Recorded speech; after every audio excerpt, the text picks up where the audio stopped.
மேலும் இரு இந்திய கப்பல்கள் ஹோர்முஸ் நீரிணையை கடந்தன. வரும் 26, 28 தேதிகளில் கப்பல்கள் அடுத்தடுத்து இந்தியாவுக்கு வரும் என எதிர்பார்ப்பு.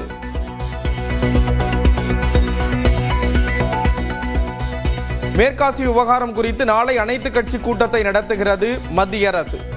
பிரதமர் தலைமையில் நடைபெறும் கூட்டத்தில் எரிபொருள் பற்றாக்குறை உள்ளிட்டவை குறித்து ஆலோசனை.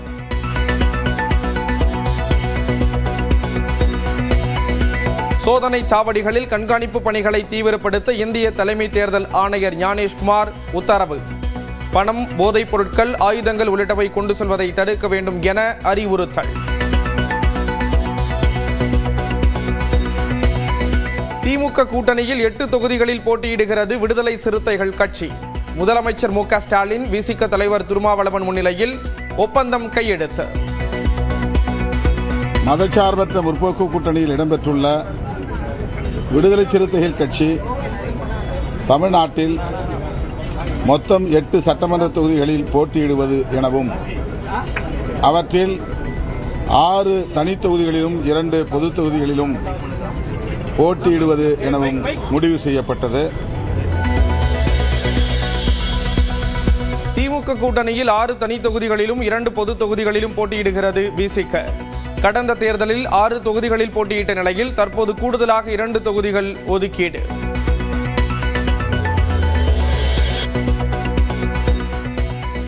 எட்டு தொகுதிகள் ஒதுக்கப்பட்ட நிலையில் 15 விருப்ப தொகுதிகளின் பட்டியலை திமுகவிடம் வழங்கியது விசிக. திருப்போரூர், செய்யூர், நாகை, புவனகிரி, அரூர் தொகுதிகளில் போட்டியிட விருப்பம்.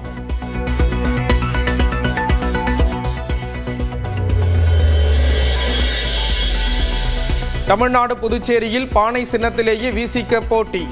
திருமாவளவன் அறிவிப்பு.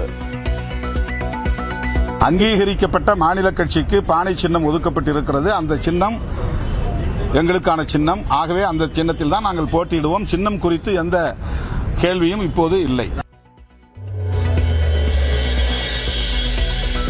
மாநிலங்களவை இடம் வழங்குவது குறித்து பரிசீலிப்பதாக திமுக உறுதி. விசிக தலைவர் திருமாவளவன் விளக்கம். 28 4 இடங்கள் அல்லது 6 இடங்கள் காலியாகும், அல்லது அதற்கு பிறகு 2 வருடங்களுக்கு பிறகு காலியாகும். எனவே இப்போதைக்கு அதை பேசுவதில் எந்த பொருளும் இல்லை என்று நாங்கள் அதற்கு உரிய அழுத்தம் கொடுக்கவில்லை. கேட்டிருக்கிறோம், பரிசீலிப்பதாக சொல்லியிருக்கிறார்கள். அனைத்து வழிகளில் இருந்தும் எரிவாயு மற்றும் கச்சா எண்ணெய் பெற முயற்சி செய்து வருகிறோம். மேற்காசிய போரால் எரிபொருள்களுக்கு தட்டுப்பாடு ஏற்பட்டுள்ள நிலையில் மாநிலங்களவையில் பிரதமர் மோடி உறுதி. இந்து, சீக்கியம் மற்றும் புத்த மதங்களை தவிர்த்து பிற மதங்களுக்கு மாறியவர்கள் தாழ்த்தப்பட்டோர் அந்தஸ்தை கோர முடியாது. உச்சநீதிமன்றம் உத்தரவு.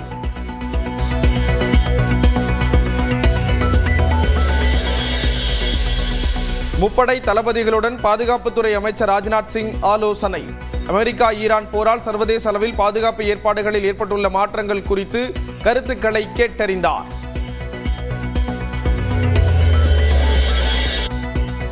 அதிமுக கூட்டணியில் பாஜகவுக்கு 27 தொகுதிகள் ஒதுக்கப்பட்ட நிலையில் 15 தொகுதிகளின் பெயர் இறுதி செய்யப்பட்டதாக தகவல். சாத்தூர், கோவை வடக்கு, விருகம்பாக்கம், நாகர்கோவில், ராதாபுரம் உள்ளிட்ட தொகுதிகளில் போட்டி என தகவல்.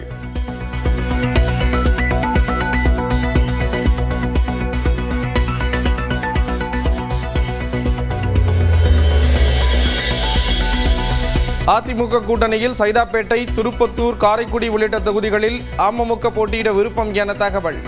11 தொகுதிகள் ஒதுக்கப்பட்ட நிலையில் ஓட்டப்பிடாரம், பூந்தமல்லி, நாங்குநேரி தொகுதிகளில் போட்டியிட வாய்ப்பு.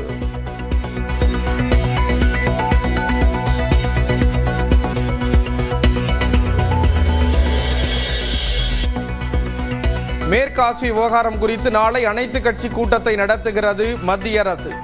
பிரதமர் தலைமையில் நடைபெறும் கூட்டத்தில் எரிபொருள் பற்றாக்குறை உள்ளிட்டவை குறித்து ஆலோசனை.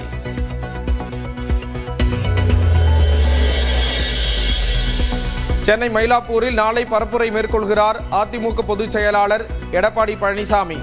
ஆலந்தூர், தாம்பரத்தில் நாளை மறுநாள் பரப்புரை செய்ய திட்டம்.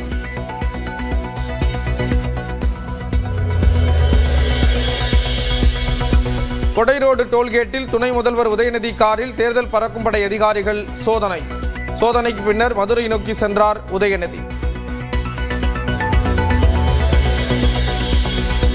பாமக நிறுவனர் ராமதாஸ் குறித்த கேள்வி ஆதங்கப்பட்ட நாம் தமிழர் ஒருங்கிணைப்பாளர் சீமான். எல்லாராலும் நீங்க கட்சிகளால் கைவிடப்பட்டதா சொல்லாது, மக்களில் ஐயாவை கைவிடுவாங்கன்னு நினைக்கிறீங்களா? சொல்லுங்க, நீங்க எப்படி அப்படி சொல்றீங்க? அப்படி சொல்லாதீங்க. நான்லாம் அவருடைய பிள்ளை, அவர் இல்லாமல் எனக்கு இந்த உணர்வு வந்திருக்கு, இவ்வளவு போராட்ட குணம் வந்திருக்கு. எரிபொருள் தட்டுப்பாட்டால் சைக்கிள்களில் பரப்புரை மேற்கொள்ளலாம் என நினைக்கிறேன். நாம் தமிழர் ஒருங்கிணைப்பாளர் சீமான் கலகலப்பு பேச்சு. இப்போ எரிபொருள் தட்டுப்பாடு, பெட்ரோல் டீசல் என்ன வண்டியை விட்டு தொடச்சிட்டு சும்மா சைக்கிள் தான் போட்டுக்கிட்டேன். மறுபடியும் சைக்கிள் நான் கூட சைக்கிளில் ஓட்டுக்க போகலாமான்னு கூட இருக்கேன். இல்ல அப்படி தயாரா இருக்கணும்னு சொல்லிட்டு பிரதமர் மோடி சொல்லியிருக்காரு. தயாரா இருக்கு, ரொம்ப தயாரா இருக்கு. ஓகே. கலைஞரின் மகள் கனிமொழிக்கே சீட் தராதவங்க கம்யூனிஸ்டுகளுக்கு எப்படி கொடுப்பாங்க? வேலூரில் நாம் தமிழர் ஒருங்கிணைப்பாளர் சீமான் பேட்டி. கலைஞரின் மகள் கனிமொழிக்கே சீட்டு தராதவங்க கம்யூனிஸ்டுக்கு எப்படி கொடுப்பாங்க? உங்களுக்கு பெரிய எங்காவது வேற ஒரு சீட்டு அதிகமா கொடுங்கன்னு பேசுறாங்க. நாளைக்கு அவங்க தம்பி உதயநிதியை முன்னிறுத்துவது பெரிய இடையூறா இருக்கும்னு நினைப்பாங்க. ஒரே நாளில் சவரனுக்கு 2720 ரூபாய் குறைந்த தங்கம் விலை 1,04,000 ரூபாய்க்கு விற்பனை.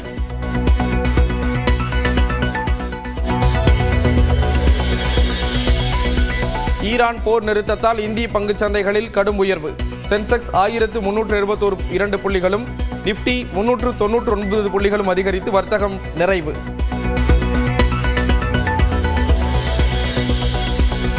மார்ச் 26 வரை தமிழ்நாட்டில் வறண்ட வானிலையே நிலவும். அதிகபட்ச வெப்பநிலை படிப்படியாக 3 டிகிரி செல்சியஸ் வரை உயரும் என சென்னை வானிலை மையம் கணிப்பு.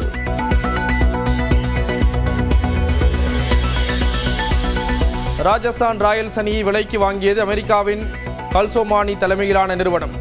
15,000 கோடி ரூபாய்க்கு விலைக்கு வாங்கியது.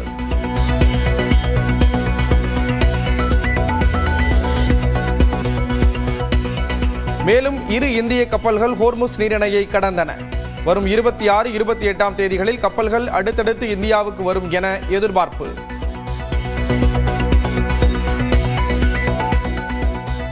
மேற்காசிய விவகாரம் குறித்து நாளை அனைத்து கட்சி கூட்டத்தை நடத்துகிறது மத்திய அரசு. பிரதமர் தலைமையில் நடைபெறும் கூட்டத்தில் எரிபொருள் பற்றாக்குறை உள்ளிட்டவை குறித்து ஆலோசனை.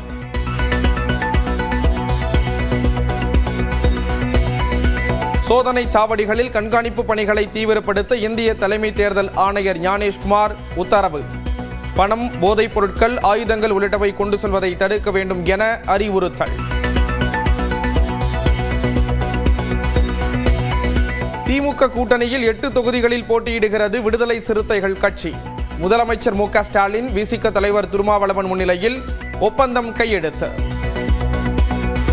மதச்சார்பற்ற முற்போக்கு கூட்டணியில் இடம்பெற்றுள்ள விடுதலை சிறுத்தைகள் கட்சி தமிழ்நாட்டில் மொத்தம் 8 சட்டமன்ற தொகுதிகளில் போட்டியிடுவது எனவும் அவற்றில் 6 தனி தொகுதிகளிலும் 2 பொது தொகுதிகளிலும் போட்டியிடுவது எனவும் முடிவு செய்யப்பட்டது. திமுக கூட்டணியில் 6 தனி தொகுதிகளிலும் 2 பொது தொகுதிகளிலும் போட்டியிடுகிறது விசிக. கடந்த தேர்தலில் 6 தொகுதிகளில் போட்டியிட்ட நிலையில் தற்போது கூடுதலாக 2 தொகுதிகள் ஒதுக்கீடு.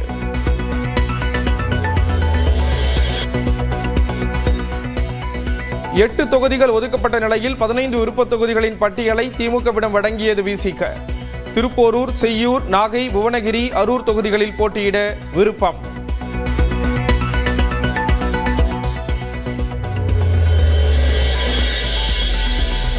தமிழ்நாடு புதுச்சேரியில் பானை சின்னத்திலேயே விசிக போட்டி. திருமாவளவன் அறிவிப்பு. அங்கீகரிக்கப்பட்ட மாநில கட்சிக்கு பானை சின்னம் ஒதுக்கப்பட்டிருக்கிறது. அந்த சின்னம் எங்களுக்கான சின்னம். ஆகவே அந்த சின்னத்தில் தான் நாங்கள் போட்டியிடுவோம். சின்னம் குறித்து எந்த கேள்வியும் இப்போது இல்லை. மாநிலங்களவை இடம் வழங்குவது குறித்து பரிசீலிப்பதாக திமுக உறுதி. விசிக தலைவர் திருமாவளவன் விளக்கம். 28 4 இடங்கள் அல்லது 6 இடங்கள் காலியாகும், அல்லது அதற்கு பிறகு 2 வருடங்களுக்கு பிறகு காலியாகும். எனவே இப்போதைக்கு அதை பேசுவதில் எந்த பொருளும் இல்லை என்று நாங்கள் அதற்கு உரிய அழுத்தம் கொடுக்கவில்லை. கேட்டிருக்கிறோம், பரிசீலிப்பதாக சொல்லியிருக்கிறார்கள். அனைத்து வழிகளில் இருந்தும் எரிவாயு மற்றும் கச்சா எண்ணெய் பெற முயற்சி செய்து வருகிறோம். மேற்காசிய போரால் எரிபொருள்களுக்கு தட்டுப்பாடு ஏற்பட்டுள்ள நிலையில் மாநிலங்களவையில் பிரதமர் மோடி உறுதி. இந்து, சீக்கியம் மற்றும் புத்த மதங்களை தவிர்த்து பிற மதங்களுக்கு மாறியவர்கள் தாழ்த்தப்பட்டோர் அந்தஸ்தை கோர முடியாது. உச்சநீதிமன்றம் உத்தரவு.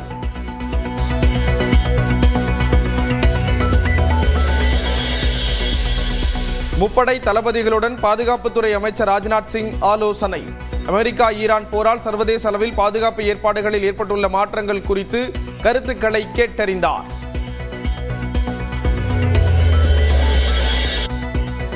அதிமுக கூட்டணியில் பாஜகவுக்கு 27 தொகுதிகள் ஒதுக்கப்பட்ட நிலையில் 15 தொகுதிகளின் பெயர் இறுதி செய்யப்பட்டதாக தகவல்.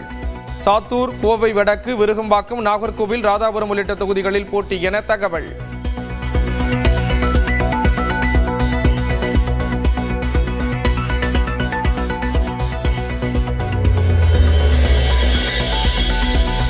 அதிமுக கூட்டணியில் சைதாப்பேட்டை, திருப்பத்தூர், காரைக்குடி உள்ளிட்ட தொகுதிகளில் அமமுக போட்டியிட விருப்பம் என தகவல். 11 தொகுதிகள் ஒதுக்கப்பட்ட நிலையில் ஓட்டப்பிடாரம், பூந்தமல்லி, நாங்குநேரி தொகுதிகளில் போட்டியிட வாய்ப்பு.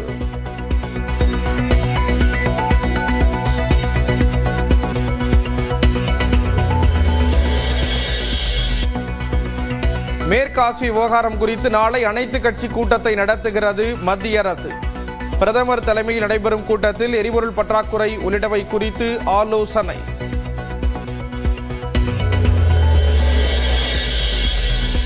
சென்னை மயிலாப்பூரில் நாளை பரப்புரை மேற்கொள்கிறார் அதிமுக பொதுச் செயலாளர் எடப்பாடி பழனிசாமி. ஆலந்தூர், தாம்பரத்தில் நாளை மறுநாள் பரப்புரை செய்ய திட்டம்.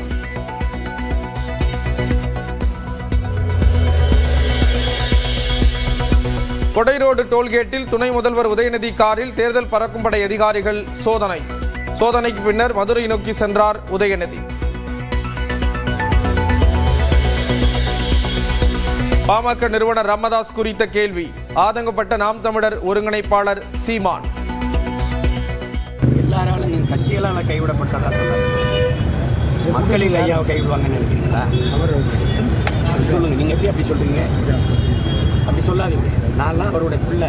அவர் இல்லாமல் எனக்கு இந்த உணர்வு வந்திருக்கு, இவ்வளவு போராட்ட குணம் வந்திருக்கு.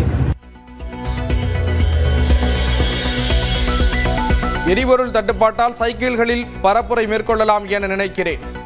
நாம் தமிழர் ஒருங்கிணைப்பாளர் சீமான் கலகலப்பு பேச்சு. இப்ப எரிபொருள் தட்டுப்பாடு, பெட்ரோல் டீசல் என்ன வண்டி தொடச்சிட்டு சும்மா சைக்கிள் தான் போட்டுட்டான். மறுபடியும் சைக்கிள் நான் கூட சைக்கிளில் ஓட்டுக்க போகலாமான்னு கூட இருக்கேன். இல்ல அப்படி தயாரா இருக்கணும்னு சொல்லிட்டு பிரதமர் மோடி சொல்லியிருக்காரு. தயாரா இருக்கு, ரொம்ப தயாரா இருக்கு. ஓகே. கலைஞரின் மகள் கனிமொழிக்கே சீட் தராதவங்க கம்யூனிஸ்டுகளுக்கு எப்படி கொடுப்பாங்க? வேலூரில் நாம் தமிழர் ஒருங்கிணைப்பாளர் சீமான் பேட்டி. கலைஞரின் மகள் கனிமொழிக்கே சீட்டு தராதவங்க கம்யூனிஸ்டுக்கு எப்படி கொடுப்பாங்க? உங்களுக்கு பெரிய எங்காவது வேற ஒரு சீட்டு அதிகமா கொடுங்கன்னு பேசுறாங்க. நாளைக்கு அவங்க தம்பி உதயநிதியை முன்னிறுத்துவது பெரிய இடையூறா இருக்கும்னு நினைப்பாங்க. ஒரே நாளில் சவரனுக்கு 2720 ரூபாய் குறைந்த தங்கம் விலை. 1,04,000 ரூபாய்க்கு விற்பனை.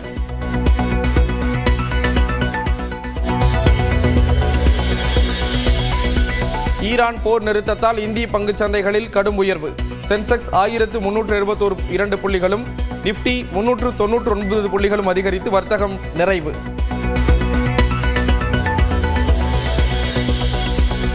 மார்ச் 26 வரை தமிழ்நாட்டில் வறண்ட வானிலையே நிலவும். அதிகபட்ச வெப்பநிலை படிப்படியாக 3 டிகிரி செல்சியஸ் வரை உயரும் என சென்னை வானிலை மையம் கணிப்பு.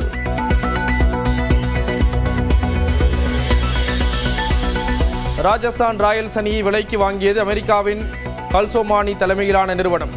15,000 கோடி ரூபாய்க்கு விலைக்கு வாங்கியது.